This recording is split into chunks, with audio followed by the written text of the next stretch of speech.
Hey everyone, welcome back to part 8 of Anime April. We're doing a little something different this time. We're going to be talking about anime movies, and we have a lot of really fun movies that we're talking about. Now, you may be wondering, why are there no Ghibli films on this list? That is because sometime, maybe next year, we're going to do Ghibli films then. So we'll be able to record our thoughts on all the Ghibli movies, or at least a portion of the Ghibli movies for next year. But for right now, just enjoy the movies that we are talking about. Let's not waste any more time. Let's get right into it. $1 Million Media. $1 Million Media. The first anime movie that we're going to be talking about is Ghost in the Shell. Now, I'm bringing this to the table. One, because I thought we needed a movie on this list that is one of the all-time classic anime movies. The one that has inspired so many things. I'll get into The Matrix later because I have some theories about the Wachowskis and stuff that I think definitely came from this movie and why I think they really enjoy this movie too. Basically, what Ghost in the Shell is about, there's this law enforcement force called Section 9 that is mostly run by people with cybernetic enhancements because this is the near future where people can just replace body parts and get cybernetic implants and such. And the main character, Major Kusanagi, she is the first person to have a full body transplant.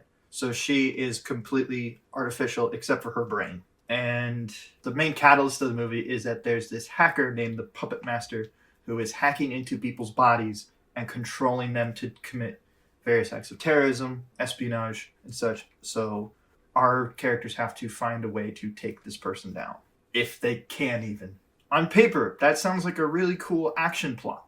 In reality, yeah, this is a very, very dense movie. Like, you have to pay attention every fucking second to understand everything going on in this film. And in my opinion, the dub does not help this movie. I watched it initially in dub, and I could automatically tell that the actors don't really understand what they're saying. It feels like they're saying lines and not really acting. So I switched it over to sub, and I had a much better experience. And it also, because I'm reading it, I'm also getting more of the story through it. So yeah, that's my thoughts as an American white guy who only knows English. I watched it initially, didn't really enjoy it, but then I watched it just recently, last night actually, for my second viewing, and I found more enjoyment out of it, and I could see why so many people go to this movie as the anime movie. And yeah. I mean, have you seen Ghost in the Shell? No, but I'm familiar with its influence. Yes. This is something, so, I'll talk about me for a second and I'll let you get back to it. But I'm a very big manga person. I don't watch as much anime as I read, just for sensory reasons, right? Like, a lot of anime is loud. Sometimes I have trouble following it. It's easier for me to just follow things on text. And the Ghost in the Shell manga has been on my to-read list for ever. But no, I have not read it and I have not watched the movie. I have not read the manga. I've only seen the movie. And I have a lot of issues with the movie. Not movie breaking issues. It's just more personal stuff that I can't personally get into it. One of those being, this story feels like the final chapter to an ongoing book. So you're just expected to know who all of these characters are right away. They don't do any job of explaining hey, this is this person. The best they do is the one guy on the team who doesn't have any implants except for something in his brain to communicate with people. Other than that, he's just all human. They just do a good job introducing him. No one else. The chief, no. Bato, no.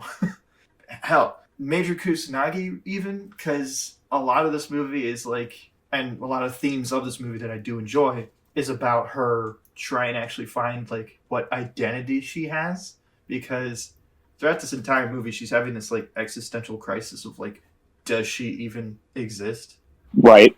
Is this really me, or am I just numbers in code planted in? Yeah, there's just a lot of really cool themes about identity in this movie, and the movie visually captures that with some just superb directing and shot structure and just staging, and the animation is very fluid and cool to look at. One detail I absolutely love to just really give this unnatural feeling with the main character is that she never blinks.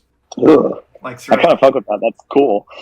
throughout the entire movie. And it's unsettling because she has these really big blue, light blue eyes that are just like piercing. And it's unsettling because it just makes her look like a doll. But just like, Right. I know a lot of other people are like, oh, isn't this the anime with the skin tight outfit? Yes. But I also think that helps to show that this character doesn't see this body as her own. So she really doesn't care what other people think. So she'll just get in the skin tight outfit and just go after people on a whim because that's just the best way to go on this mission. And it's other characters throughout the film that are like embarrassed for her. Like Bato, there's a lot of moments in the film where like she just gets undressed and he just looks away, or like when the damage is done, he puts a coat over her, but she just doesn't care. Like she's just like, this isn't me. So she just doesn't care what other people think.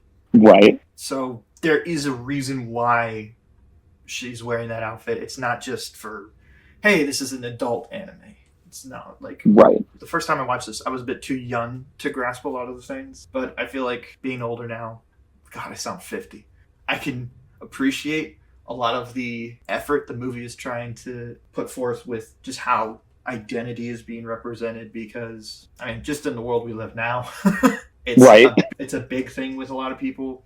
And I think this film works better nowadays, especially with like the LGBTQI plus movement and stuff, and just people coming out and seeing themselves in different ways. Yeah.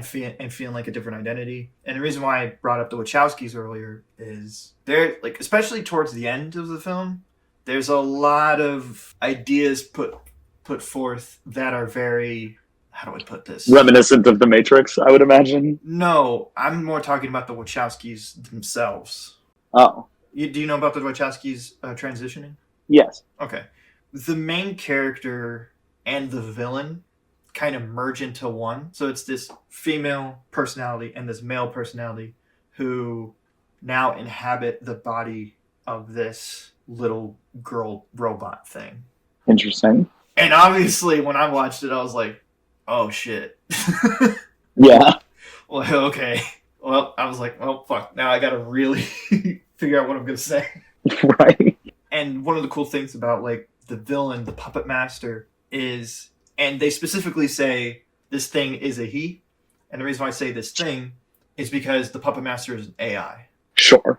That identifies as a he. So, I see. Yes. The AI has pronouns. Hey, this movie came out in the fucking 90s, man. Yeah. Way ahead of the time. Well, you're telling me there's like a DEI AI in this movie? DEI AI. That's fun to say. Trump's worst nightmare. Oh my god. DEI ChatGPT. Oh my god. No, that does sound cool. It makes sense. There was another anime movie that I watched called Paprika that I won't like dive too deep into, but I think was also very much inspired by Ghost in the Shell. And I really enjoyed Paprika despite the ending being kind of bad. So I would definitely be interested to check this one out. But what I really like about that the AI character is he's very relatable in that he just wants to exist and like have a body of his own. And he sees the Major and is infatuated. Not in like a loving way, but just like, you are completely robotic with a human soul. I am a soul with no body. Right. And so throughout the movie, he's just trying to figure out a way to like get a body. And when he eventually does, it gets run over. Oh my god. And going into like a lot of the trans elements of the movie, it's a female body with a male voice coming out of it. Interesting. Damn, we do have a theme this anime, April. I know. I was like, fuck. Why not? But no, I mean, and to be fair, I don't know if that was the original intention of the author of the story. I really haven't looked into it that much. I kind of just went into this movie wanting to make my own opinion on it. And if you have a different opinion coming out of the film, I understand. Because this movie is one of those weird abstract painting that people will take various different ideas out of. Right. Like you could take ideas of like oppression of state, because obviously this is a sci-fi dystopia of people who are just like selling, like buying themselves to make themselves better. So there's always this capitalist ideals pushed on them. You could take that idea. I didn't, but it's obviously there. I can't think of any other ideas because I I haven't really gone into it that much, but it is a fun movie to have a discussion with people about. The term that I often hear people use in reference to this movie is philosophically dense. Yes. Even the imagery in the film, like sometimes it will just have these really cool shots and it's just like, interpret that what you will. Right. It's hard to talk about a movie like this and continually sing its praises because, well, obviously it's one of those movies that have just stood the test of time and has inspired so many things. But there are still issues that I have with it. For me, I think there's some pacing issues in that. Sure. It's a very slow film. And even in the action scenes, they're not like super fast or anything like that. They're very like methodical and pinpoint at certain moments. But when they hit hard. It's just, damn, you got to get through a lot of people, just a lot of that Japanese choir just making these, I'm not going to do it, but I'll just play the clip here.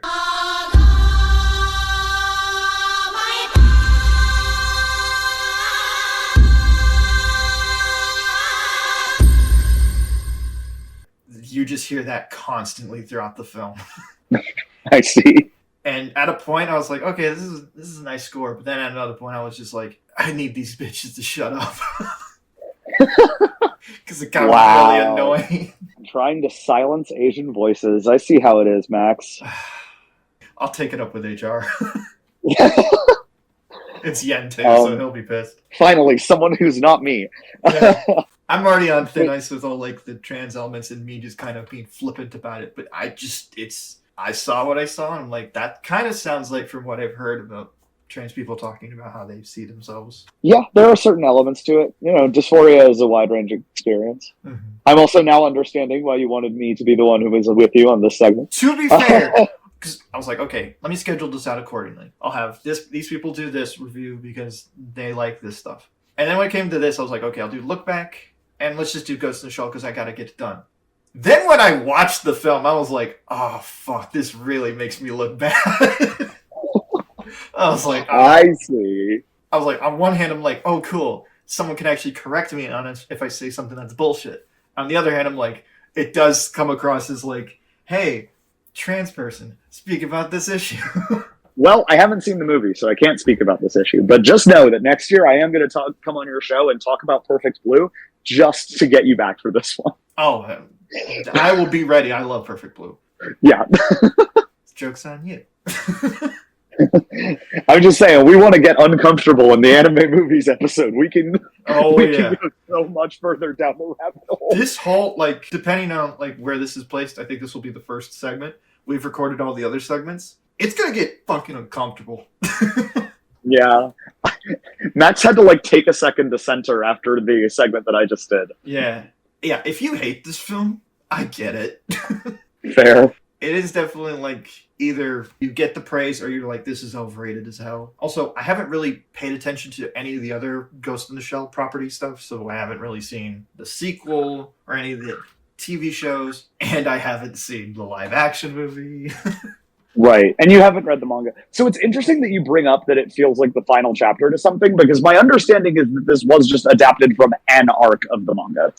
It just feels like you're just dropped in to something. Yeah. It's just like, try to swim, and you either float and enjoy the movie, or you could just get drowned in all of the questions you're going to ask, like, what world is this? What's Section 9? Who's this character? What's the deal with the Major? Why is she acting so weird? Because everybody's also commenting on the fact that she's acting different.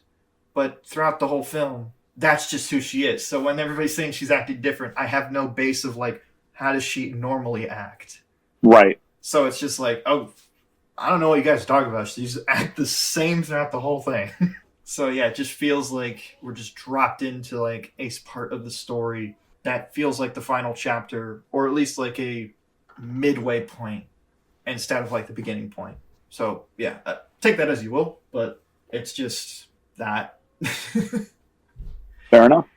Yeah, just can't really say much else about the movie. Yeah, well, let's hear about the next movie. Yep, we're gonna move on to our next segment. $1 Million Media. $1 Million Media. So yeah, we're gonna move on to our next anime. This time we have Zach. With him, he brought a silent voice. Correct. I believe one of the first conversations that we've had about movies in general, anything, this was the movie you would bring up as your favorite. Correct. It is very much my favorite. It is a little hard for some people to be open to it because it's animated. It's an animated movie, but I think the tenets resonate a lot with kind of the college age generation and growing up in a certain way. So I think a lot of people, if they give it a chance, would find a lot of enjoyment in the movie. Okay. Do you want to break down what it's about? So A Silent Voice is about essentially two main characters. One who she is deaf. She's hard of hearing. And because of that, she experiences a lot of bullying in school because she's different, which most people know well how that can be.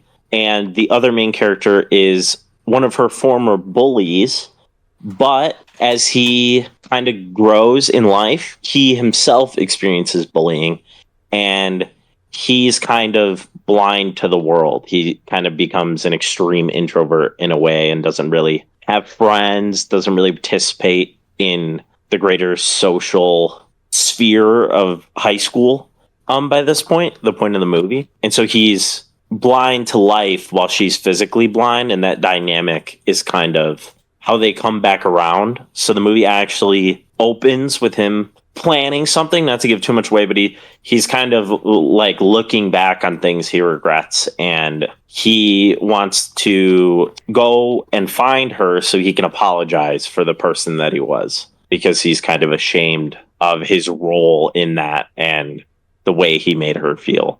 And that's where the movie kicks off and kind of starts to explore the elements of why people are that way, the negative effects of that kind of thinking. It's kind of a larger piece on depression and kind of the inability of people to integrate, or the flaws that people have in the way they make them act. So it kind of covers a lot of things, though they're not really always at the forefront. You kind of have to examine the characters as the people they are to identify what they're exemplifying in terms of a negative trait, but they're very relatable to the greater world and people you've probably met or know.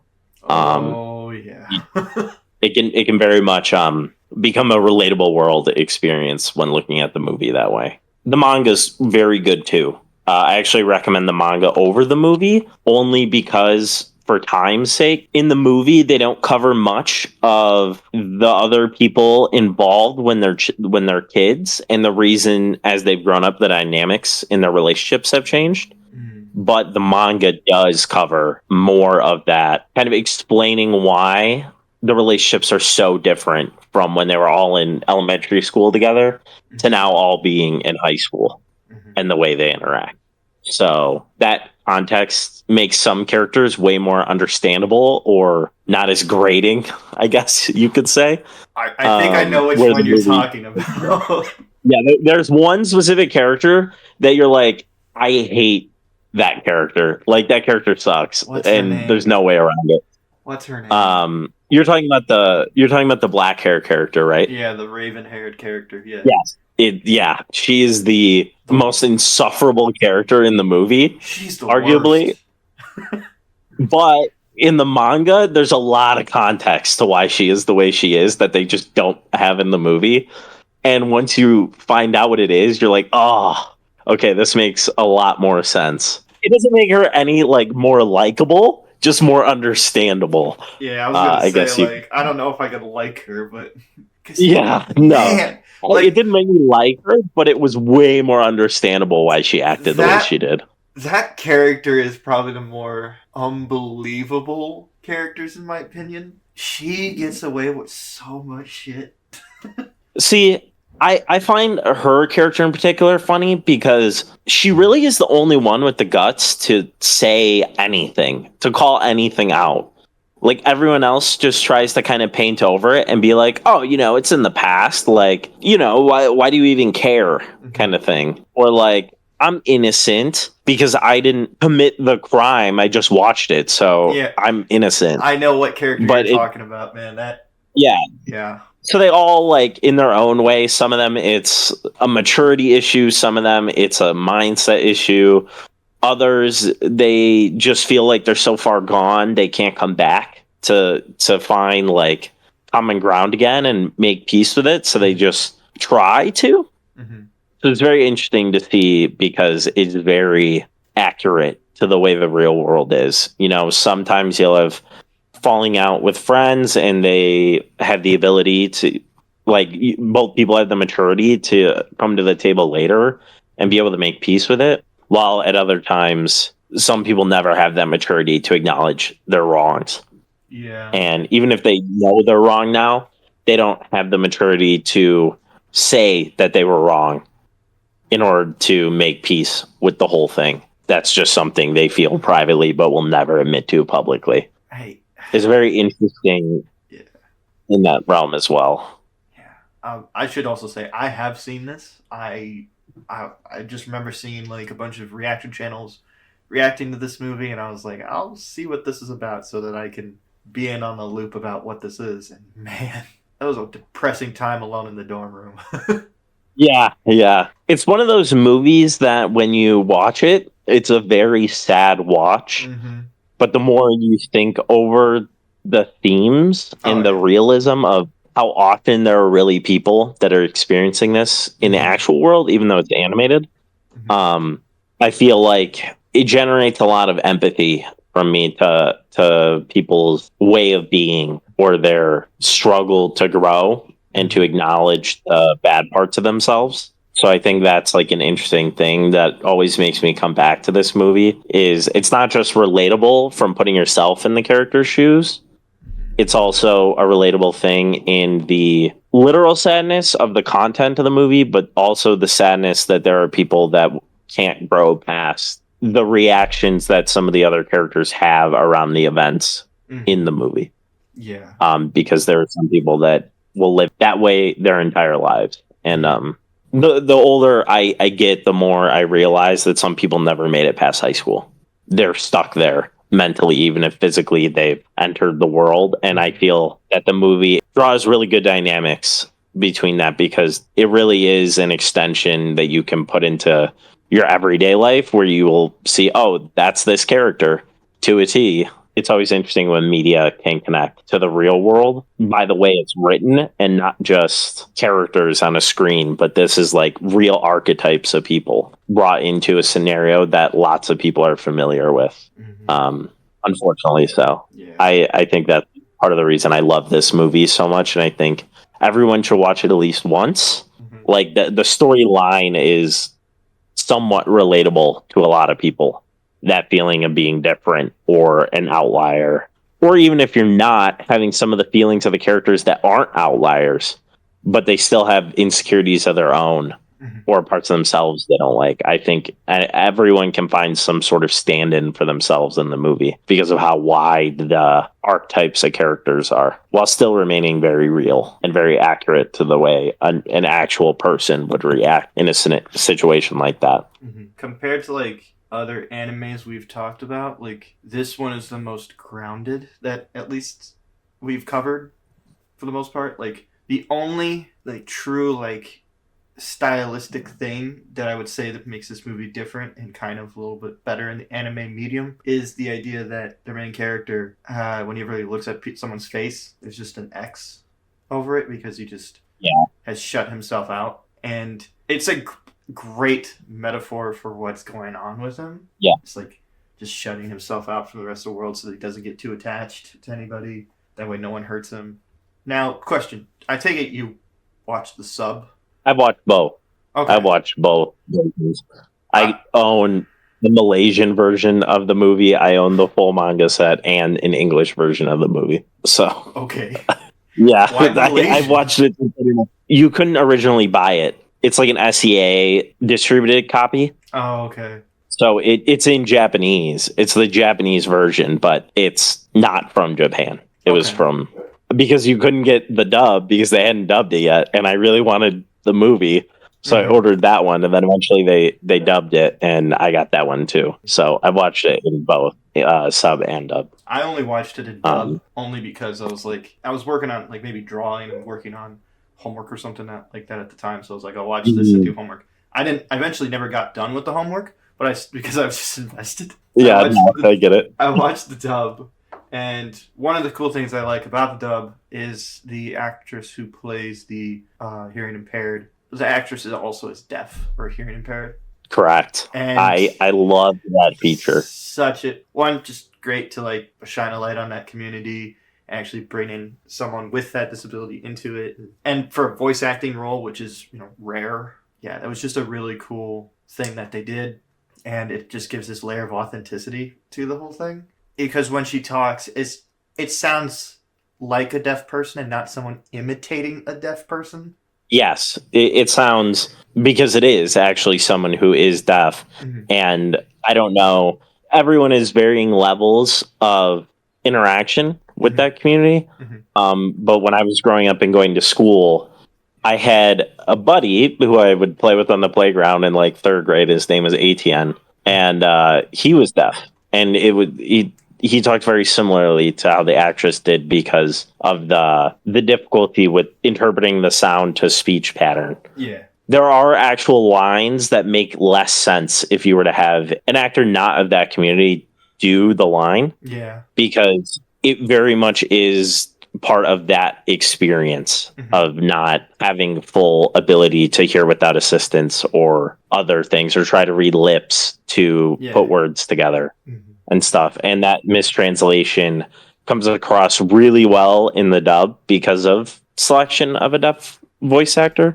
Whereas in the sub, it's much less clear. Yeah. The only issue I have with the dub is that certain moments don't work as well because of just how certain words are said. Because the moment I go to, which is kind of a spoiler towards the midpoint of the movie, there's a moment where the two of them go on this little date / hangout together. And this is a bit after they've reconnected, and she says I love you, but because of the disability, it doesn't sound like that. I'm not going to imitate it, obviously. I love you.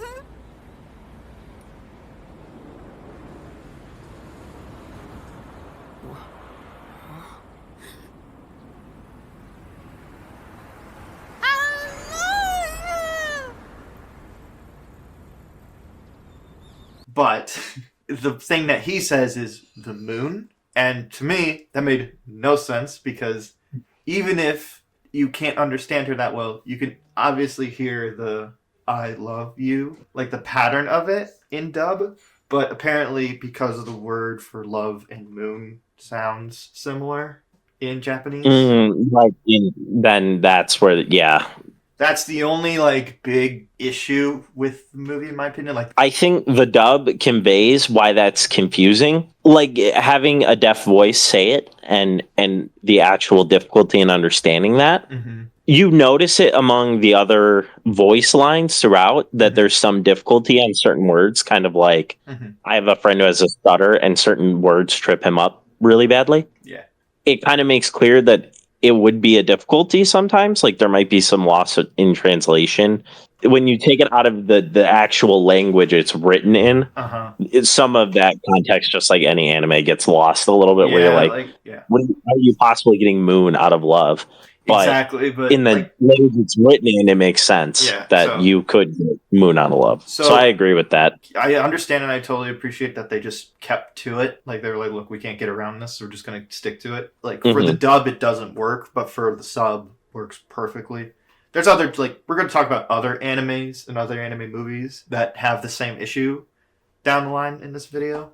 But other than that, that's the one, big glaring thing that's, doesn't work for me. Because it's such a big moment that's because of just technicalities, it just didn't land for me. But other than that, everything else in the movie works for me. I think the emotion of the dub hits harder. Oh, definitely. Even if the translation is lost. Well, I'm just saying that moment, that one moment. But the emotion of it makes sense why he's confused. Yeah. In the moment, but the emotion of actually hearing the desperation in her trying to convey her ideas and being unable to do so Yeah, I did like that you brought up that this is really grounded as like a movie. It's a very grounded piece of media, even though it's animated, which sometimes anime, for people who don't watch it, gets the connotation it's cartoonish. You know, when anime has to do things more grounded, it impresses me more because they have to do every little detail, like every flower petal, every wind gust, every little bit of like dirt touching the ground. Like now there are some cut corners and stuff like that just for the medium it's in, but you gotta like really put a lot of effort into making this feel real. And I think this movie does a great job. Like the moments that they're in water or in that little pond, great. Like the tears at the end work for me. Like little stuff like that really impresses me, especially if you can't do how like some other movies have really like Ghibli movies, which we won't be talking about this video. They are known for their copious amounts of details within their animation, but they're still fantastical. Right. This is like literally a slice of life. Yeah, but not in the happy sense, in like the very, very real sense of that it feels like you cut a slice out of someone's life. Speaking of that, if you're not in the best mental state at the moment, I don't think this is going to be good for you. Interesting. I only say that because it definitely puts you in a mood. The movie has a good ending, but still, like the whole everything throughout the movie, especially certain moments in the film, are like really heavy, and you're like, oh, like it puts that in your head and stuff like that. So if you're not like prepared to talk about that or like engage with that, I don't think this movie's for you. But if you feel comfortable and willing to do that, I highly recommend this. I think it's truly a coin flip. Fair. Like in some sense, you're gonna have two outcomes if you're not in a good mental space and you're watching the movie. You're either going to feel worse because it's going to bring up the ideas from your point of view, like your lived life. Yep. On the other hand, in the way, because when I first saw it, I wasn't necessarily in a great place, but the movie made me feel very seen. True. Okay. Yeah. Like it was relatable in a sense of like, I totally feel how this person feels. Like I could put myself in that role, and to see something I could draw a commonality with and in a happy manner gave me a sense of hope. And at the same time, it felt very validating to not feel like I was the only one. Like someone wrote this story. You're saying what I wanted to say a lot better. Like I'm just giving a warning to people. Like, I'm not saying like, hey, you have to be like happy to watch this. No, you can still be like a little upset and still watch this, as you said. It's just a matter of like, hey, if you don't want to talk about that stuff or like engage with that stuff, this is not the movie for you. But if you're the kind of person that listens to sad music and finds it comforting when you're sad instead of something that makes you more sad, you can probably watch the movie. Oh yeah. If you listen to sad music and you feel more sad, you probably shouldn't watch the movie. It's kind of it's your relationship with how sad media makes you feel, I would say, is the line. I can't agree more, but like that, trying to think of like other things we could talk about the movie. Like I really like a lot of the characters. Like the one character we briefly talked about was the one who's like sorry if we don't have any names. Like I don't think I would be able to like say their names properly, so we're just gonna go based off their hair color. I think the girl with the black hair's name is Sayaka. No, I'm actually talking about the other girlfriend that they have. The one with the not blonde. Short hair? Blonde? No, is it blonde? Mari or Mori? Wait, Miki? Miki. She's the one with the blonde hair and the glasses. The victim? And glasses. Yeah, the one who Miki. just like the victim? No, the professional victim? Yes, that one. Yes, okay, the professional victim. I was gonna say like professional victim. That's Miki. That character. That's Miki. There's only two other best friends. There's Miki and then Miyoko, who is for Raven Herald, who is Nayako. Oh, Miyoko. That's her name. Miyoko. Yep. Yeah. So no, I have no problem with like the short hair girl. I think she's cool. The idea that like she was the one good person just because of outside events just had to move to a different place. Yeah, like she was a good person. She's probably arguably the only one who took collateral for no reason. Yeah. Like she was just trying to be a good person and trying to be nice, and she got bullied out of it. But everyone else sucks in their own particular way, except the main girl and her. They're the only two that did nothing Broccoli wrong. Head is one of my favorites. Hold on. Oh, sorry. No, you're right. He didn't do anything. I meant of the He did original nothing group. wrong. I meant of the original group from elementary school. Yeah. They all suck. Yeah. And they all They're deserve. horrible. Yeah, except for those two. And then he's right. Broccoli here. That's my boy. He's the great. coolest dude ever the whole time. The best kind of best friend. Exactly. Yeah. Dude's just a giant teddy bear. Yeah, for real. Did you hate him? He was ready to throw hands. He was. Anyone who had something to say about his friend, even though he'd lose. The girl that with the blonde hair and the glasses. I knew someone in middle school, like elementary school, middle school, and then high school, who acted like that and would be like, who was like, "Oh, what was me? Like, oh, I'm so sorry. Like, I didn't mean to do that." Meanwhile, I'm just getting bullied. Yeah, that pissed me off. I might have an idea. Yeah, I was just like, "Fuck her." Yeah, no, that character sucks. Her and Naoka sucks too, but she gets a lot more clarity as to why she is the way she is. In the book, Miki just sucks. Yeah, in the manga, there's like a whole like portion that kind of explains her, and she's still insufferable, but with way more understanding why she is. Mm-hmm. But at the same time, they both suck.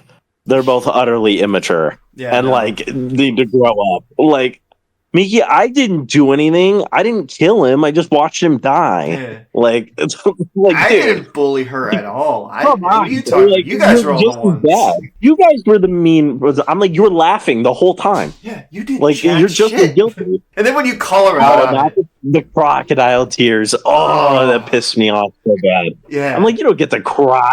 and her random boyfriend will that they just bring into the crew. Oh yeah, he's just there. Yeah. Oh my god. I mean, to be fair, don't know much about him to like get mad at him, but like just because he's in the area, he just kind of gets like, "Fuck you." I think the only other character that we haven't mentioned it's a very unique character to have is the little sister of the main girl. Yuzuru, yeah. I find her character to be so interesting because it felt like a very real representation of a sibling who's unable to help. Like a child feeling powerless to the way the world is happening around them, whether it be like parental issues in the home or watching your siblings go through things you can't really help them through. I thought that was one of the best portrayals I've seen in media, period, to portray that kind of accurate feeling of I'm doing the best thing I can think to do, and it still feels like I'm not able to do anything to help. Like, as a character, I felt like that was represented extremely well, and they did a good job at tailoring it to her being a younger child that had to grow up too quick. In a way, I thought that was a very interesting character that you don't see much in media, but it was done really well. Yeah, I very much agree. I like that character. In certain moments in the movie, like, she blames herself for what certain characters are about to do, and that's very realistic. Yeah, I think that character has some interesting parts. I think the one you're talking about specifically, there is a line that she says that really hit me in a way that was very strong, because it really epitomized the idea of like, I'm doing everything I can and I still can't help. The emotions of like the particulars of that character are very particular to the plotline of the movie. Yeah. But I think everyone at one point in their lives has been the person that's like, I'm doing everything I can to save this. Yeah. And it's not good enough. I always think she's an underrated character and gets lost in like when people, we're in the age of TikTok and social media. So people do like, edits and stuff with, scenes from the movie, and she's always left out. But I really think that she deserves more praise as a character than she gets. I agree. Yeah, I mean, I've seen some edits of this film and they take like really bad taste scenes and make them beautiful edits. I'm like, I don't feel like we should be editing this part to like fucking whatever song is popular on TikTok at the time. Yeah, right. I'm just like, ugh, yeah, I'm like, you're misrepresenting this movie the whole way through this edit. Just because there's fireworks in the background doesn't mean it's a happy scene. Just standing there, happy go music playing. I'm like, oh, this is a great scene. I'm not joking. I've seen it. I've seen people do that. It's crazy. I'm like, there's nothing happy about any of these scenes. Like, you took all the context out and replaced it with glee and joy. Like, this movie is depressing. Like, what are you doing? Fun movie. I should watch it. Yeah, I think it gives me the feeling of like, oh no, I'm depressed, and then like a peace sign and like hung out. It's very much like that feeling when I watch those. I'm like, you missed the whole point. Yep, of the whole movie. Clipping all the bullying scenes and putting happy in the background. Yeah, that's so funny. I guess if we wanted to get more details of the film, like beginning stuff, like some of that stuff hit way too close to home for me. Like, they do a really good job of showing, like, middle school bullying. Oh, no. I watch a bunch of reactions. Everyone gets angry. And I'm like, oh, my gosh. Y'all are furious. Kids are assholes. Like, yeah, we are. We may have a review, but I just recently watched a show called Adolescence. And I feel like... Oh, I just watched that last night. Yeah, I feel like that show leading into this, you're just like... Man, fuck them kids, bro. I think it does a really good job of portraying that kids aren't as innocent as they can come across sometimes. Oh, yeah. Like, they very much know it's wrong. They just don't care. I disagree. They think it's fun. Like, I don't know if they understand what they're doing. And that's what makes it, like, horrible. We're just messing with her. We're not actually doing anything that's gonna, like mess her up for her life because they're just thinking in the moment. And that's what kids do. Yeah. They're just like, we don't care. It's like saying a really nasty joke about someone. Yes. And just being like, well, it was a joke. And you're like, okay, but it wasn't. Like, that's basically how kids bully. Yeah, seeing it portrayed is like, wow, been there, seen that, you know what I mean, or gone through it. Mm-hmm. And I feel like that's relatable for a lot of people because they've either seen it or they've been through it. Oh, yeah. And like, it's nice to see only in that a lot of like American entertainment kind of just fictionalize these bullying in a way that's just unrealistic. Like the Stephen King bully, who are just psychopath murderers. Yeah, like, what's up, dork? Yeah. And they like shove them into a locker once. Yeah. And then they're like, incredibly, or I'm like, nah, like that's not how bullying actually gets to you. Or you get way deep. Or you get the bullies from Shazam who literally run over a crippled kid. Yeah, like that's what I'm saying. Like, we either do like a complete psychopath or the softest bully you've ever seen in your life. Yeah. And then I think it does a really good job of grounding bullying very much how it is. Oh, yeah. Because as they move to high school, it's much less direct bullying and more smear campaigns on your image and your name. Just smear campaigns and neglect.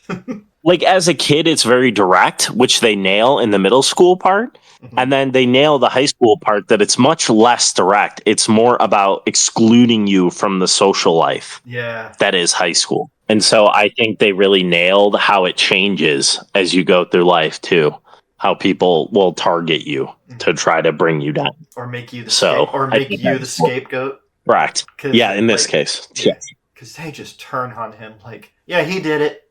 I mean, even though they're all to blame. Yeah. He may have done things like the hearing aid thing. And like, okay, that is bad. But like, that's like really bad. But everybody else had something to do. Even that one bitch. Yeah. Sorry, I just really hate that character. Naoka, yeah, she's rough. I think the part that they nail that a lot of kids fall into the trap of is they're all celebrating him for doing it until the trouble comes. And they're like, what do you mean we had nothing to do with it? Yep. I'm like, but you did. No. Mm-hmm. You are just as guilty as he is because you egged it on and pushed for it. Mm-hmm. For it. You don't act like there's no blood on your hands now. Mm-hmm. You know what I mean? But it's very emblematic of kids, like throw one under the bus to save myself. And teenagers. It's really emblematic of people. Yeah.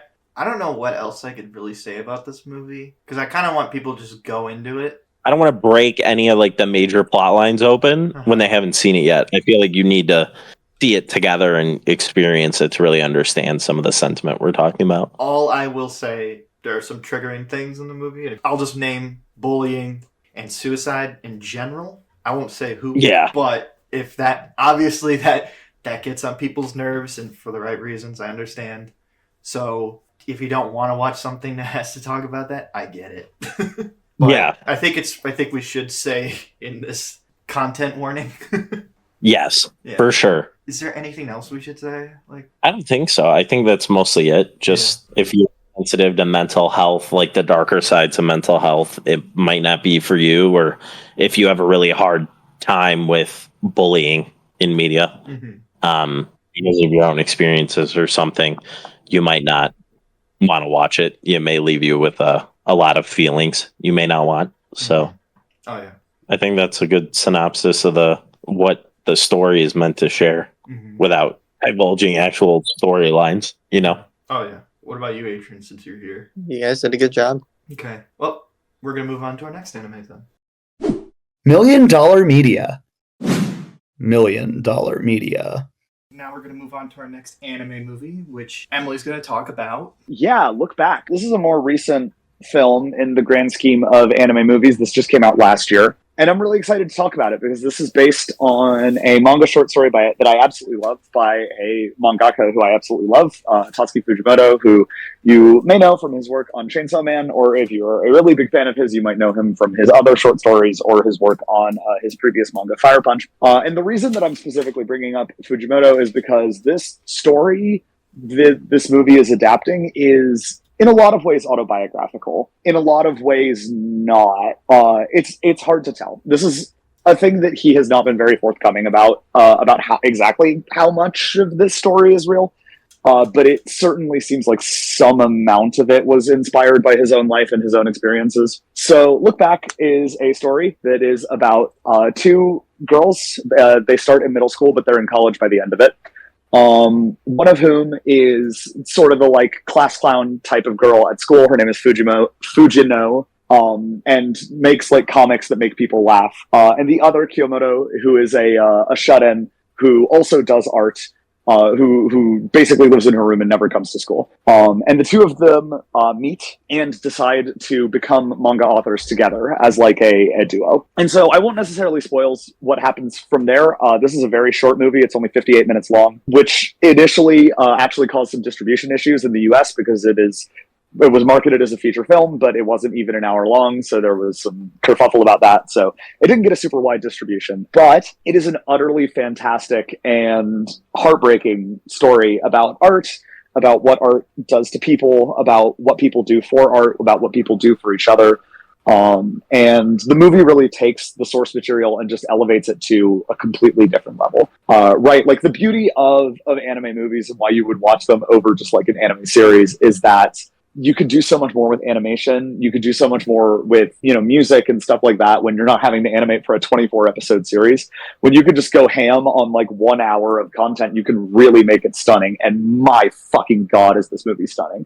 It is one of the most visually striking movies that I think I have ever watched. And I mean, it makes sense, right? For a movie that is so engrossed in visual art as a medium, and is about artists. They do a lot of just really cool stuff with the animation and portraying the relationship between these two girls and the different turns that it takes. But yeah, it's an interesting one, and I do want to throw out there again. This is not a happy story. It is in some ways, and it's not in other ways. Specifically, the ending is pretty dark. It's real, but it's definitely not a movie that you're going to necessarily come away from feeling great. And I do want to throw that out there for anyone who's also not heard of this movie like Max and wants to watch it. It's on Prime Video, I believe. But I do want to throw out there that for a movie that's about art and for a movie that's about this relationship, it gets pretty upsetting. Not in necessarily a trigger warning-y type of way, just in a, not happy fun times sort of way, if that makes sense. Yeah. But yeah. Man, I'm noticing a theme throughout most of the movies we've been talking about this anime April. Is that they're not happy. They're emotional roller coasters, let's say that. Yeah. I think the last one we just talked about was a Silent Voice. Oh, yeah. Yeah, not too far off the mark, is what I will say, with that Jesus. tone in its last, 15 minutes. Really? Yeah, I mean, are you gonna, go out and watch this movie? Because, sort of away from Mike, I can, tell you what Well, happens. here's the thing. I'm gonna find out either way because I'm gonna edit this. Yeah. That's the thing. I got myself spoiled for Erased because I'm editing this all together. Fair. So I'm gonna find out either way just by the nature of doing this. Okay, I'll do a little bit of spoiler talk then for the thing, because I do want to talk about it because the ending is part of one of the most important parts. Okay. So from here on out, I'm going to be talking about some stuff that happens towards the tail end of the movie, just kind of giving my thoughts about it. A, this is the more upsetting part of the movie, so if you're worried about emotional devastation, I would turn away at this point. B, if you have not watched the movie, go watch it. It's less than an hour long. It is very much worth your time, so go and check it out. But I had a content and spoiler warning at the same time. But basically, towards the end of the film, the two girls, Fujino and Kiyomoto, decide to go to college, and they go to different colleges, right? They sort of split off, and Kiyomoto goes to art college, and Fujino kind of gives up on her dream of doing manga, while Kiyomoto decides to pursue it. And while she's away at school, while the two are separated, there is a random terror attack, and Kiyomoto is killed. It's very evidently supposed to be a parallel to a real-life terror attack that happened at an animation studio. And from there, we kind of see Fujino's reaction to separating from her friend and then losing her so quickly after that, and what it does to her, and now how her relationship to art is from there on out defined as I have to do this because she can't. Okay. Right? In the sense of this was her dream, and if I don't keep doing it, then it dies for both of us. And so she tortures herself. She grows older, she writes more manga, and eventually she finds success, but at the cost of pushing herself again and again and again. And where this takes a turn into the how much of this is reality angle of it is that the first successful manga that Fujino publishes in the last sequence of the film is very clearly a riff on Fire Punch, which was the first manga that Fujimoto successfully published. And so, also worth noting that both of the names of the girls in this film have different syllables that are in his name, Fujino and Kiyomoto. It's tough to say, right? And he has not been very forthcoming about how much of this is rooted in reality, but it certainly seems like with the parallels to some real-life tragedies and the parallel to his own career at the end, probably some amount of truth to it, at least to some extent.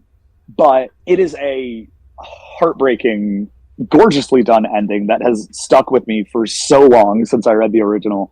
And the way that the movie chooses to animate it and illustrate it is just, it's heartbreaking, but it's fantastic. This is one of those stories that I think just about anyone can appreciate because of the sort of humanity at its core, and the difficulties of creating something with someone and how that affects your relationship, right? And how Kiyomoto and Fujino very much define themselves by their relationship to each other, but also define themselves by their relationship to their work. And as their work comes between them, it causes a rift in their relationship, and not by either fault of their own, right? Neither one of them wanted this relationship to fall apart. They just had different goals. And then when tragedy, fully separates them, it really throws into perspective how close they actually were, even if they wanted to think that it was mostly work that was going on.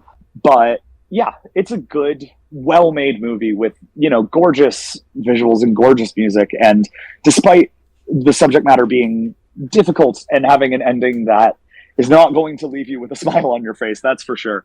I definitely think that it is a worthwhile and truly moving and honest piece of work in a way that you don't always see. And I will always commend that honesty and willingness to tackle, emotional difficulty. I've said it before on this channel, if you've ever listened to me talk about a real pain, or, and in that review, I reference Manchester by the Sea, but I have a real affinity for the unpretty, as it were, of movies and art in general that chooses to intentionally be jagged and hard to grasp because it wants to capture some part of life that's real, right?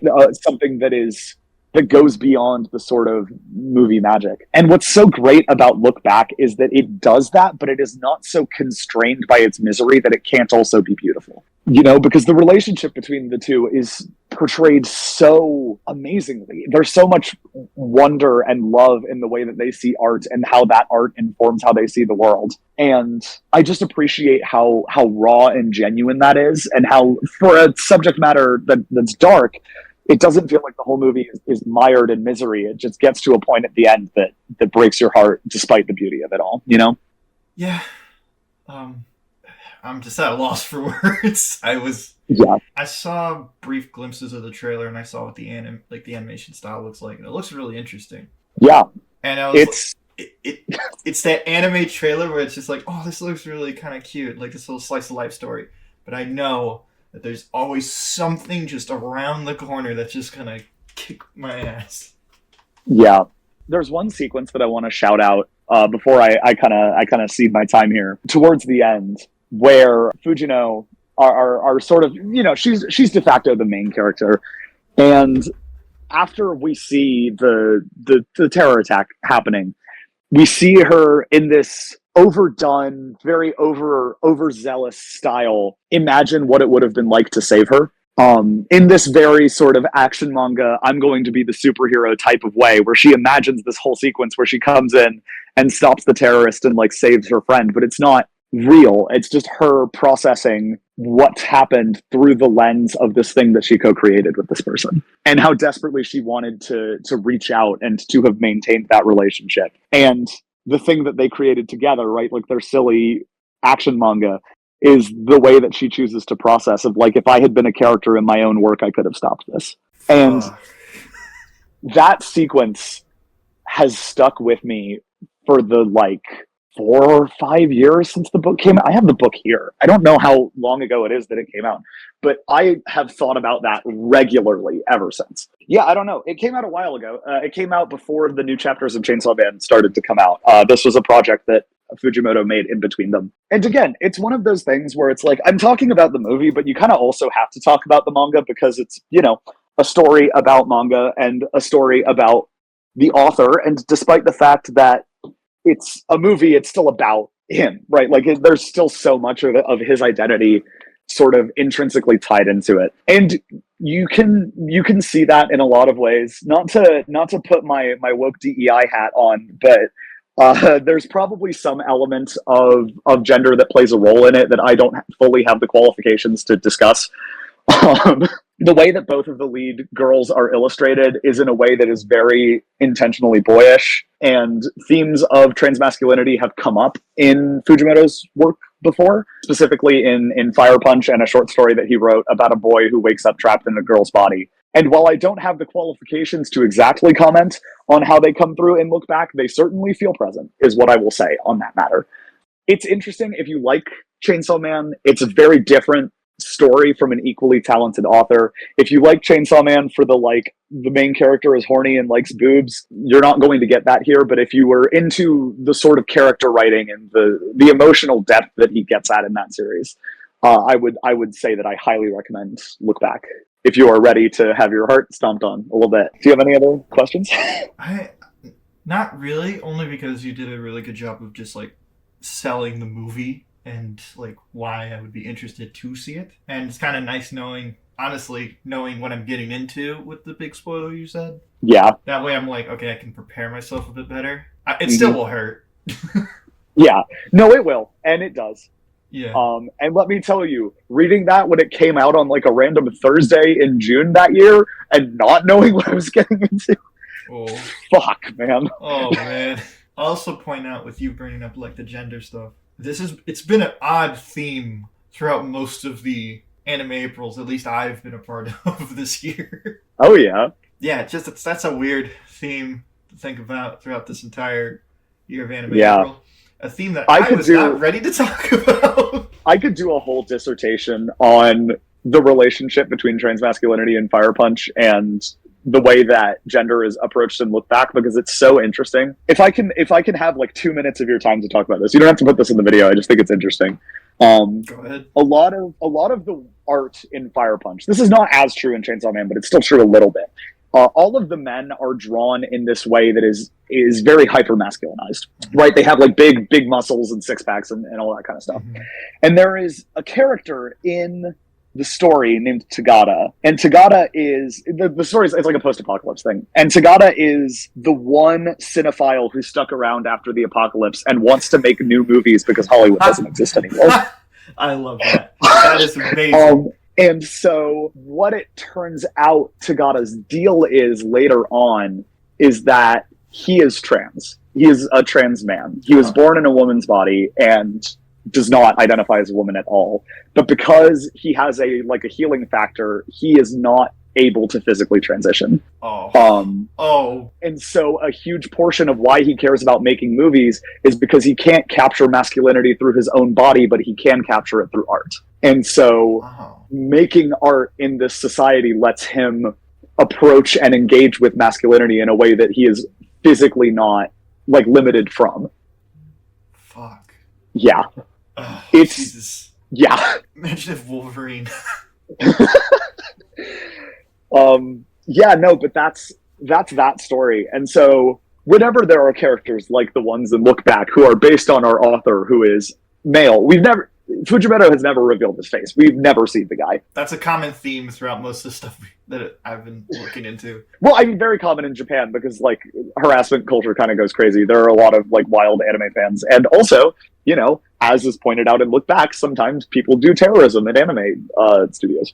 But suffice it to say, whenever characters are illustrated like the ones in Look Back are, and by an author who has introduced those themes into his work prior, it's worth thinking about at the very least. And yeah, I just wanted to throw that in. You don't have to put that part in the video. I just think it's interesting. Fuck it, we'll put it in. We'll do it live. That's a reference that a handful of people know. But yeah, that's pretty much all I have to say about Look Back. Incredible film by an incredible author with an incredible creative team working to bring it to life in a way that's just awesome. If that's all you gotta say, I have nothing really to ask. You did a really good job. Excellent. Next movie. $1 Million Media. $1 Million Media. Well, we're moving into our next anime movie, which is Your Name, the worldwide phenomenon that is awesome. In this part, we have Kris, Kat, And Adrian. Yeah, these guys have seen Your Name. They love it. And yeah, it's a pretty simple premise about a girl from the rural area of Japan and a boy from Tokyo switch bodies. And it's kind of like a Freaky Friday scenario where they have to experience each other's lives through a different point of view. But unlike Freaky Friday where it's just one day, this is over a period of months, I want to say. And it's every other day they switch bodies. And it's fun getting to see how a girl has to pretend to be a Tokyo boy and try to live his life and try to experience things from his point of view. And then this boy having to understand how girls work. But to just leave it at that premise doesn't do this movie justice.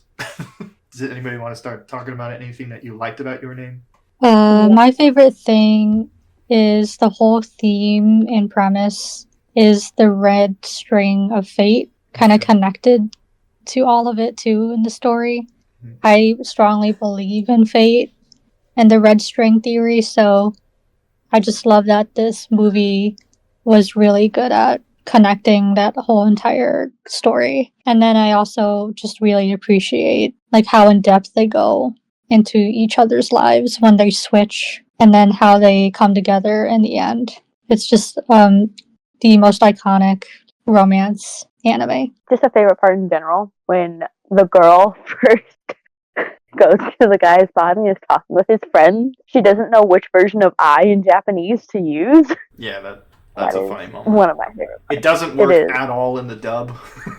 I know. I remember when we all watched it together, you finally realized what it was because you watched it in dub first. Yeah. And then you watched it in sub. Mm-hmm. And we were all just like, yes, this is the joke. What is it in the dub? Well, it was funny because we also watched it with Toto-chan. Every time that we said we were going to watch this, she would show up and just be like, when are we going to watch Your Name? And she looked at me in a way of like, you didn't get that? I'm like, no. It was really funny. To be fair, Mm-hmm. to be fair, you never learned Japanese, so you wouldn't get to know. It was just cute, that little moment of like, people don't know Toto, but like she's a small little Japanese girl. So she just has these really cute movements and mannerisms. So anytime would say something, especially like in a you idiot kind of way, it was really funny. True. That was Shout out always Toto funny.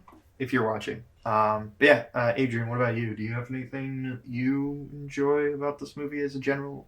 Well, going into it, I knew bits and pieces of the movie going into my first watch. Mm-hmm. Besides the expectation that this movie's been talked about being phenomenal, I can just appreciate how simple it is, despite its bigger plot point. Yeah. It's fairly simple. Yeah. It's so easy to follow. It is. It's for everyone. It looks amazing. It sounds amazing. That's what I can just appreciate. You can show this to anyone. Yeah. Hopefully, they have an appreciation for animation. Mm-hmm. I showed it to my mom, who's not really a big fan of like Japanese anime stuff, but she really enjoyed this one just because, again, as you said, the simple premise and how it gets more complicated in a interesting kind of fantasy sci-fi way. Without getting spoilers. Yeah, without getting too much, of course.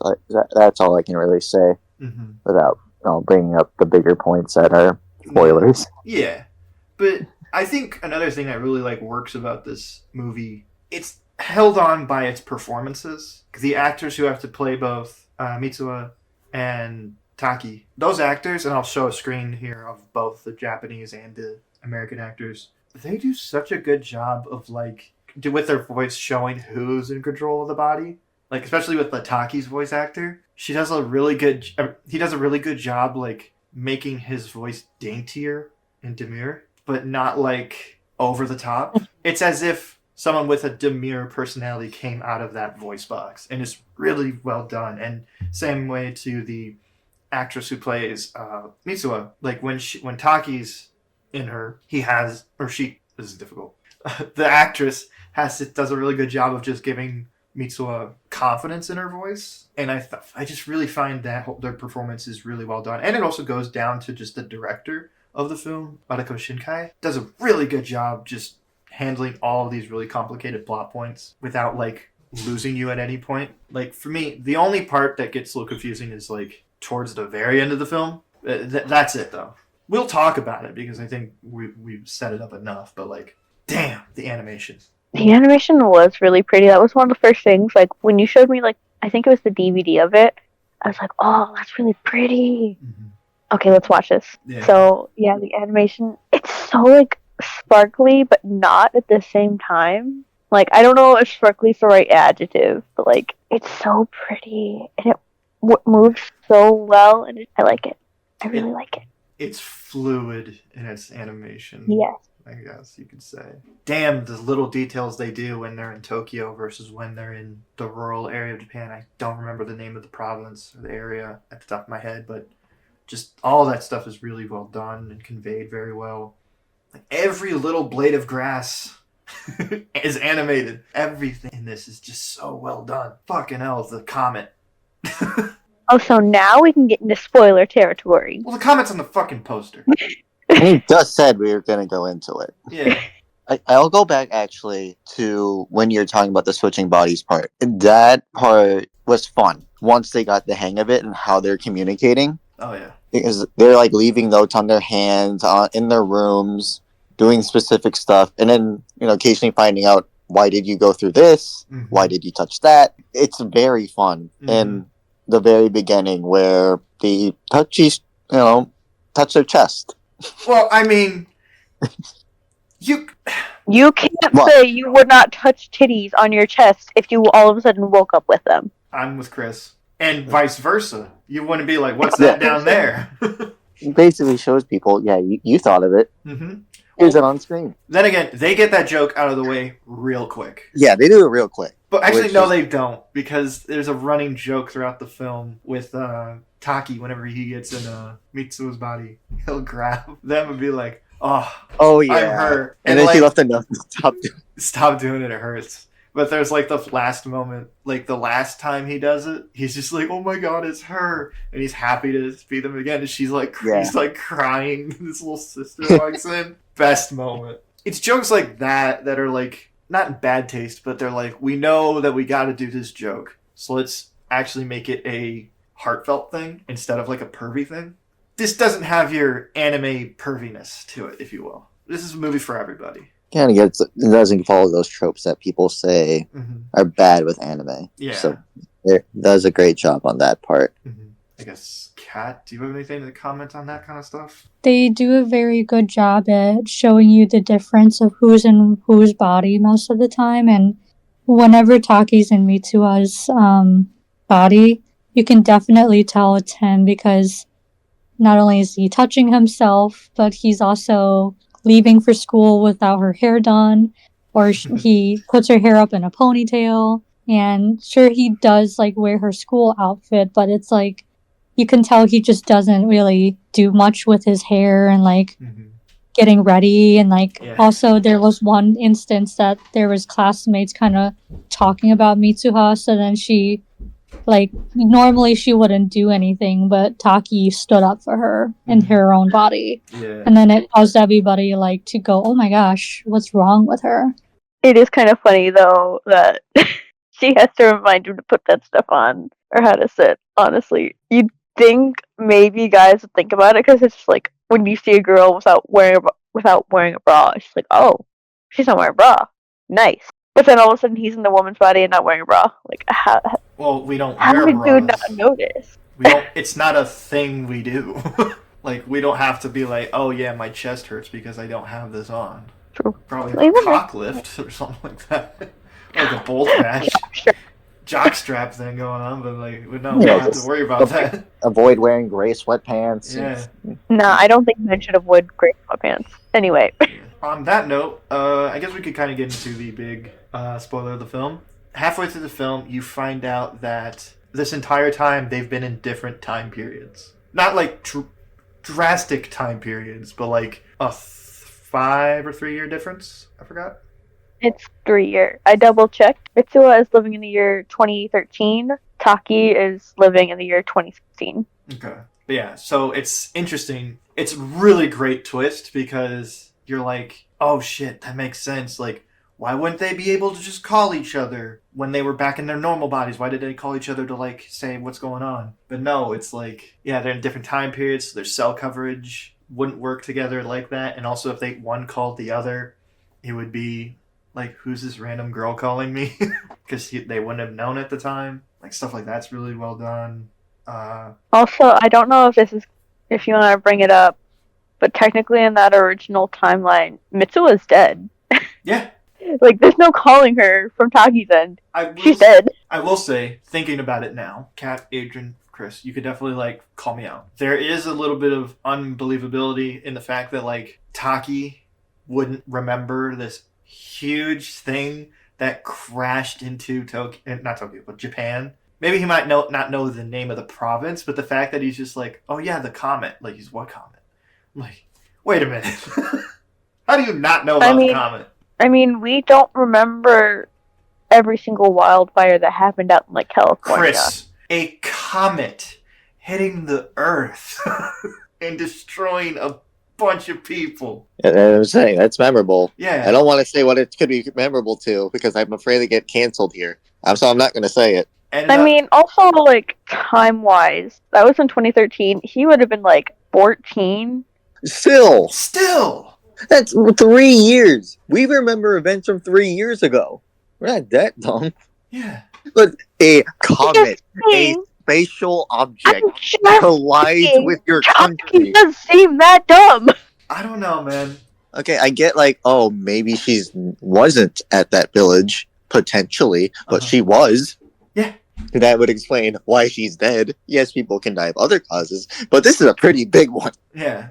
Like, this isn't like a flood. This is a fucking comet. To be fair, this is just a nitpick, but I still fucking love this movie. It's one of my favorite movies of all time. I have problems with movies that I love, and it's just one of those things that, like, the moment you deal with time and time travel mechanics, you're setting yourself up for people like me to come in and be like, I don't think this works. Avengers Endgame. Yes, exactly. Oh my god. Oh my god. What about you, Kat? I also like something to take note of is that at one point, I think Mitsu ended up meeting Taki on the train. Oh yeah. Then she didn't really. Yeah, she was hesitant on confronting. Yeah, and she like introduced herself, and he didn't know who she was. Yeah, because of time travel and all that funky stuff. Yeah, And all that. and it's also like heartbreaking. Oh yeah. To see like also with how Taki was supposed to go on a date with another girl, and Mitsuha got a little bit jealous about it. Even though she set it up. Yeah. Yeah, and then when he goes to call her, she doesn't answer. Yeah. That's like the interpersonal like stuff like that is what makes this movie work for me. All the time travel elements are just like, I mean, it's a great twist, and it sets up the third act of the movie very well. Like, it's very tense. I actually did not know about the time travel part going in. Me too. So my reaction going in, I thought I knew most of it, but no. Mm-hmm. I was in genuine shock when I found out it was time travel. Mm-hmm. I did too. And I love showing people this movie because they just think it's like a cute little Freaky Friday style romance movie. But the moment that happens, their demeanor just changes. They're like, what? Honestly, that part brought me to tears. Him going to her village and seeing that she's one of the people who died. Mm-hmm. Like, I did almost cry at that part. Mm-hmm. I don't very often cry at movies. I almost cried at that part. This is the perfect movie for any kind of relationship. Friendships and romantic. Because you can, like, enjoy, like, the sci-fi time travel like, story of it with your friends. And you can enjoy, like, the romance angle with your partner. It's just the perfect movie. Like, it just works on so many different levels. I mean, I can't really speak for the romantic side, obviously, but, I mean, Kat, do you want to talk about that? Well, before we get into that, can I, like, real quick rave about how much we love Radwimps? Yes! Yes! Radwimps, lovely, amazing. Amazing. Phenomenal. I fucking love the soundtrack. The soundtrack is amazing. Highly recommend. I listen to it all the time. I listen to the dub. I listen to the Japanese version. It's both versions. Great. Amazing. Yeah, there's so many good songs in this, and the soundtrack, like just the orchestral stuff in general, is beautiful. It all just flows so nicely when you listen to the entire soundtrack. Mm-hmm. The ending song hits perfectly. I think it's not it. I forgot the names of the songs, but they're so good. But yeah, thank you for bringing up Radwimps. Nade Manoya. Yes, that's a good one. Yeah. I obviously can't play. Well, you know what? Fuck it. Here.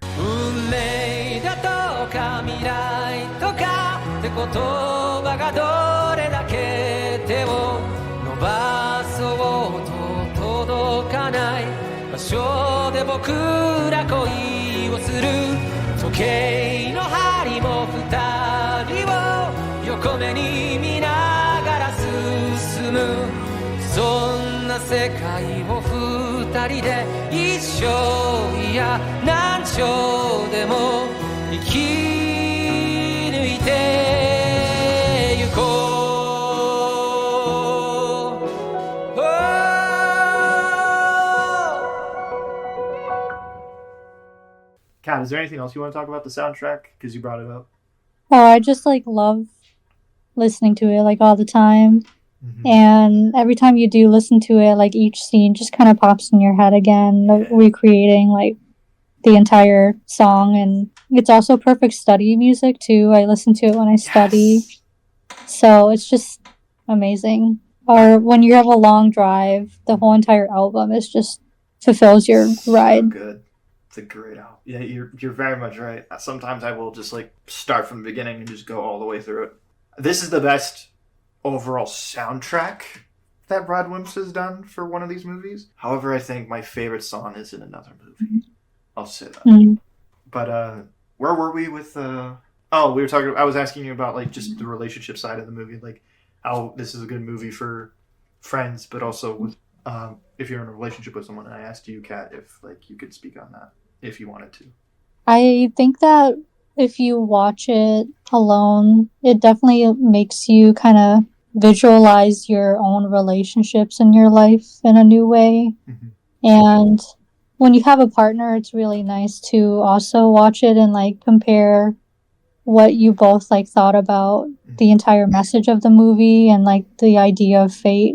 And I strongly believe in fate and the red string theory, because it's like the idea of basically you're always tied to this one person at the other end of the string, and you're eventually going to meet, and it will be fate, but you just don't know when that happens, but you're always tied. And it doesn't necessarily have to equate to just a relationship. It can also be family as well, and like you're all tied together in this by this string, and you're all like destined to be together all the time. And I also believe like as we pass on to the next life, we're still going to end up in each other's lives, just maybe in different ways, in different roles. Beautifully said. I'm trying to think, like, what else could we talk about? Like, The ending. We're already here. yeah, I mean, it's a perfect ending. I just wish they kissed. Oh, that'd be amazing. It's the one thing about Japanese movies that they just don't kiss. So They don't show PDA. I don't know. That's just one thing where I'm like, kiss, damn it. But that has to be an American thing for me. Yeah, I think it definitely is. No, you're just lonely, brother. Thanks. Don't call him out. Too late. It's on I didn't recording. say I didn't. But like the overall ending, like Taki drinking her spit wine, and what Kat said about the red string of fate, and they ultimately do one more final switch, in which Taki is in Mitsuo's body, and she has to convince the town that she's Chicken Little, and she has to say that the sky's falling, pretty much, and it's basically Taki having to do this, and no one's believing her, obviously for good reason, because she's like, this fucking crazy girl, what's going on here? But I love the moment that when her dad is looking at her and is like, you're not my daughter, like, I don't know who you are, but which implies that he may have gone through a switch with his wife. I don't know. I think he definitely realized that it was Taki talking to him and demanding him to listen to her. Wouldn't put it past that it's some sort of like family thing, maybe?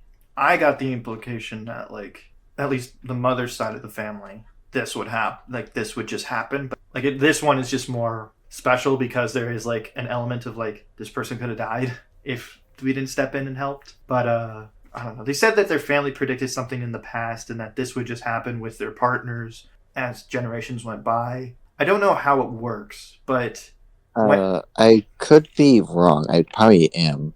I thought the grandmother mentioned something along those lines. Yeah, that's where I'm getting most of my theory from.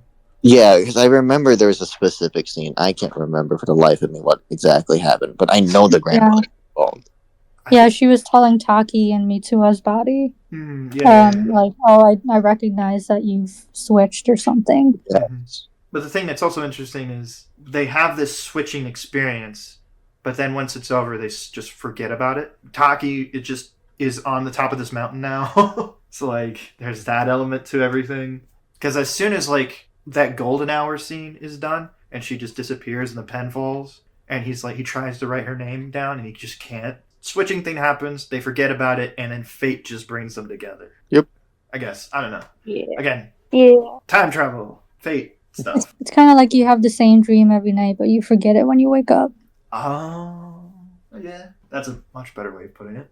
But, yeah. And then in the end, they end up together, but they meet each other as adults. Yeah, I'm glad that they did that. Yeah, just it gives some closure to be like, yeah, they did meet as adults. Mm-hmm. Like, they know of each other now. The movie does tease it a bit, though, with the scene where it starts to snow and, like, they walk past each other. I was like, movie, you better not fucking end after that. The train scene. Eventually we get to that point. Yeah. Yeah, actually, I should say this. I've never mentioned to any of you yet. I'm now going to Japan. Yay! And I will be, congrats. I will be visiting that exact spot. Yeah, I'll be going there for a week. I won't get into details off camera, but I will be going. I have told my mom I wanted to go to this spot because it's not far from Tokyo, where we'll be. I will be visiting said staircase. I love it. So I'm excited. It's gonna be the saddest photo opportunity ever. You're gonna be like talking, and you're like, no one's there. You're like, oh. Well, I just want to visit the spot. I want to visit the spot. I originally wanted to visit the spot of the comet. That's way too far. I was gonna say that's way far away. Yeah, it's far. It's about a 4-hour drive, I believe. Wow. Tokyo Skytree has really good mochi in their gift shop. I want to visit that too. Okay. Before we end this talk about Your Name, Kat, I think you and I both agree that this movie perhaps has the best gesture of love we've ever seen. Oh, yeah. Context, when Taki and Mitsuha finally meet each other in the golden hour on top of the mountain, they decide to write something on their hand. And you think Taki's writing his name on her hand so that they remember each other when they meet up finally. She disappears and the pen falls for him, though, so he just forgets her name. But when Mitsuha goes to look at her hand after tripping and falling, running to go see her dad, the hand just says, "I love you." And man, that gets me every fucking time. It's so filled with love, but at the same time, it makes no fucking common sense. But, like, that's what love does. And just, I agree. It's just, I had no words when I saw that. I mean, I cried the whole movie. I didn't just cry on, like, one part. I cried the entire movie. It's amazing. And that one scene is just like, shoot, if someone proposed to me like that, yes. Just in Japanese, will you marry me? Like, what does it say? Whatever you wrote on my hand, yes. Oh, don't do that. Jump off a cliff. Yeah. Head. Oh boy. Are you guys ready to move on to the next movie? Yes. I'll give a comment or two. All right, we're going to move on to our next anime movie. $1 Million Media. Mega Million Media. For our next anime movie, we're going to be talking about Weathering With You, the unofficial sequel to Your Name? Spiritual sequel. Yeah, there you go. Yeah. Same director, same kind of tone and feel. It's a different kind of fantasy sci-fi. We basically follow a young boy named Hodaka, who is a runaway that ran away from like one of the more rural areas of Japan, and he just decides, I'm going to go try and live in Tokyo by myself. But he's like 15, I think? He's pretty young. He's young. He's just a baby. He's way too young to be doing what he's doing. Man, does he struggle. Like, the first couple nights, he's just working off whatever money he has and just trying to eat whatever he can. He's staying at one of those, like, really small hotels in Tokyo. Nothing's working for him. He meets this guy who allows him to work for him as, like, this photographer or, like, some kind of, like, small magazine journal thing.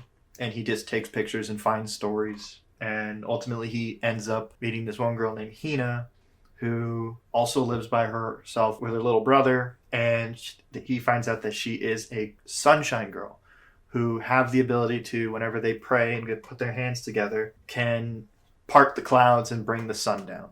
So immediately what they decide to do is capitalize on it and make money off of it. And yeah, that's pretty much the movie. You kind of get into what the whole sunshine girl thing is with various like Japanese lore and religions. But yeah, for the most part, it's just this found family group trying to find some kind of peace within all this chaos and try to like literally find the light at the end of the tunnel kind of thing. It's not as good as Your Name, because Your Name is so special, but this is a really damn good movie. Yeah, I can agree with that. I think when I saw this, it was right after Your Name. So it definitely was hard for it to compare, but I still love the movie. I didn't follow it as well as Your Name, definitely, but it's still very special. Yeah. I'd still recommend it. I agree. And also the visuals are just as amazing in this movie. Yeah. That and music. Yeah. Hold up. And music. Music is really good. I almost think because of visuals, or the animation is better in this film, only because it's in Tokyo and like it's just so it's a fucking city that they have to animate. So there's constant like cars going on in the background, rain droplets. Like it's very impressive, like how well they make this city feel lived in.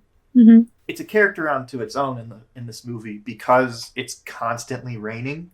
So it just creates this really depressed atmosphere. And whenever Hina brings out the sun, it's special. You understand why people would want to pay for the sun and like pay for this. And it's sweet. It's a really fun, like, they just do a really good job like communicating throughout the movie the both oppressive and positive elements of Tokyo. Does anybody else want to talk about the animation? I guess going off that, like you were saying details, the rain specifically, of course, is the biggest thing. Yeah. But just attention to detail is something just as rain. Yeah. And how that affects the environment. Water is in general. so special. Exactly. This film is and just... the sky too, to go along with it. Oh yeah, well, like we had with sun and rain, clouds, attention to detail. Mm-hmm.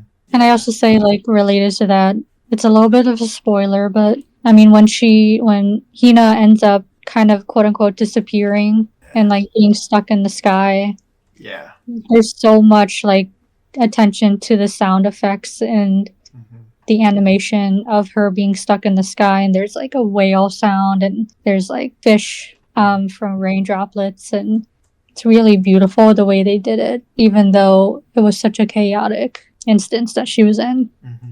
No, yeah, you're right. It's like Madoka Shinkai is one of those anime directors that there's a reason why he has a name for himself now. He's just so fucking talented at what he wants to communicate with the visuals. And cool thing about this one in particular, Your Name is more open to more people because even though it takes place in Tokyo in a rural area of Japan, the elements that they're telling that story in are universal, and anybody throughout any part of the world can relate to that. This film, not as much because it's very specifically Tokyo, but I also think more it's the fantasy aspect that doesn't allow people. Well, you think the beginning of Your Name, you think it's a normal like slice of life, like they're in the same time period kind of thing. Here, you kind of learn a little faster that this is fantasy. There's some magic or whatever you want to say it is in this movie, so people won't go and connect with it as quick as say Your Name. I think going to that point too, with it being in Tokyo and stuff, like the lore and religions that they're bringing into it aren't as universally known, at least to me. Maybe Kris, you can mention like, or wait, you haven't seen the film, but like, if you have, you would probably know more about what we're talking about, like specific gods and yokai and different kinds of stuff they're talking about. Like, if the film goes more into that kind of stuff, so maybe it's not as universally known, but it's not a negative. It's just more of like a, hey, the reason why I don't enjoy it as much as other people would is because I'm just not ignorant, but like I don't know about certain things because I don't live in Japan. I mean, and this is just saying because I haven't seen it, it also then introduced people to Japanese folklore. I mean, obviously it's a very popular anime movie. It then brings people into like, what the origins of these like stories and stuff are, and it is really cool. Like, that's part of the reason why I got into yokai and stuff for a little bit there, is because I was watching a supernatural anime and I was just like, oh, that's different. We don't do that here. What are some other differences? And then I went into a rabbit hole for like a fucking week. It's always really cool seeing like accurate lore stuff. Well, or like folklore stuff. Hold your horses. We'll get into that. Yeah. Just encouraging people to look at folklore is always nice, especially because people tend to forget that stuff nowadays. We read and watch a lot of fictional entertainment, and we just kind of forget like those old folk stories. So it's nice. The film overall just feels like a love letter to Tokyo specifically, but Japan's origins and religions as a whole.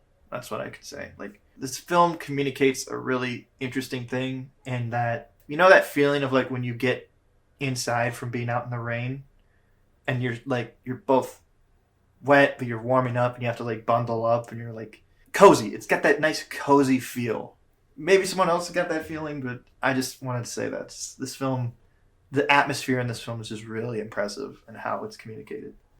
I agree. And then also there's some satisfying scenes with the animation where they're like cooking, and I saw those like people trying to recreate the dishes that they make with the potato chips sprinkled on top of like the ramen dish I think they made. And that looked really good. And then also, I think something to point out is in Your Name, there's the red kind of bracelet that's like the symbol and shared between Taki and Mitsuha. And like in this one, Hina and Haruka share like a ring. And I really like that ring. It's really pretty. Yeah, it doesn't... Well, spoiler. Since this is in the same world as Your Name, doesn't Mitsuha give it to her? Yeah, you're right. Haruka goes shopping and he's like not sure what to get. And he's like asking people like, what do I get this girl that I like? A present. And he runs into Mitsuha's, I think, little shop that she's running or little stand. And she helps him pick out the ring. And you see that it's her, but we mostly see just her like ribbon. Yeah. We don't really see a whole lot of her. Also, Haruka ends up like going for another job to pray for sunshine with Hina. And he ends up seeing and meeting Taki at the place. Yeah, it's like Taki's grandma or something like that. Yeah. That was like the more on the nose cameo. It was like, if it were like a sitcom, you'd hear the clapping, like, oh my god. Yeah, exactly. But I like the Mitsuha cameo more because that's like it's still important to the plot, but it's like you could have had anybody be that, but having her, it makes it a little special. Yeah, and then it also implies in the movie too that Mitsuha and Taki are getting married in that time scene too. Oh. I always heard the theory that these movies take, like the end of Your Name and this movie take place at the same time. Because the moment that like snow starts to fall in this film, slowly, and in Your Name, there's a scene where snow starts to fall. Basically implying that like the end of Your Name kind of happens within the beginning of the third act in this film. I guess. I don't know. It's just a theory. I choose to see the film as that. That way it's like these two groups of star-crossed lovers kind of come together at this point in time. Or not, well, come together in their own respective rights. Okay, so we're going to get into spoilers real quick because I think one of the cool things about this movie that I really like is, unlike Your Name, this movie has a thing at the end that I love to discuss with people. Right? Yeah, so Hina does her usual, like, Sunshine Girl stuff, but we realize that she's slowly disappearing over time as well. And as many times as she's praying, the more and more she's kind of disappearing. And she ends up kind of disappearing, and Haruka knows that she's in the location of where this door is located on top of a building. Shrine Gate, yeah. And he is trying to get there, but he runs into like some trouble with the law. And he ends up also grabbing a gun at one point. I was worried where that was going. That was really scary. I was like, wow, they really did that. If that kid were in America, like, that's a different story. Definitely. And I think also Haruka gets some help from his friends too, from the journal place to help like stop the cops as well. And then I think he ends up finally getting to the top and he has to walk through the door. And he ends up finding Hina stuck in like the sky. Yeah. I gotta point out real quick, it's a really funny / fucked up thought, but like the moment she reveals to him that she's disappearing cracks me up because I just imagine like this girl that you like finally like takes her top off for you and you can't see anything. Oh my god, yeah. Damn it. I don't know why it just reminded me of the Spider-Man scene. Which one? It's of the old cartoon. I don't know why it just reminded me of that scene now.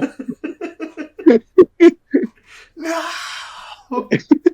Yeah, no, it's a messed up thought, but I was just like, I remember watching that and like it shocked me, but then I immediately started laughing. I was like, damn, that poor kid. This movie also has a runner-up for my favorite gesture of love.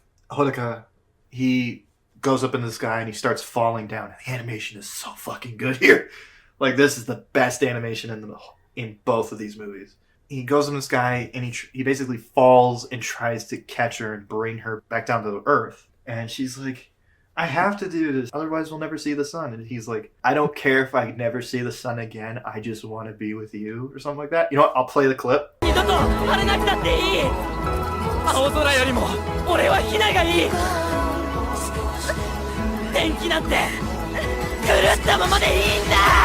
Fuck. Oh, amazing. My panties are wet. You're wearing panties? So yeah, the ending of the movie. I Oh, just whoa, really whoa, whoa. like. No, I'm not. It's great. I've never heard a "I love you" more than that. That was like, Jesus. It was so good. That is so romantic. And yeah, he basically dooms Japan or Tokyo. Yeah, Oh, okay. he gets her back, but at what cost? Because then we see the aftermath. Yeah, and like Tokyo is just flooded. It then sets up this really fun conversation for you to have with your partner or friend or whoever you're watching this with of like, okay, what would you do? Just sitting next to another Would guy. you love me if there was always rain, even though I existed next to you? That's Would you love me? Yeah. Just watching it turns to yawn. Hey, yo, bro, would you do the same for me? No homo. Come on, bro. The conversations I've had of like people being like, "Nah, he's just simping for her," and I'm like, "Nah, that's love, bro. That ain't just like notice me. That's love." And to be fair, both answers that people have given me are fair. Yeah. Like the idea of like, "Hey, you can move on. She made her choice. You don't need to doom everybody else just because of you." And I totally understand why other people would be like, "Nah, man, ride or die."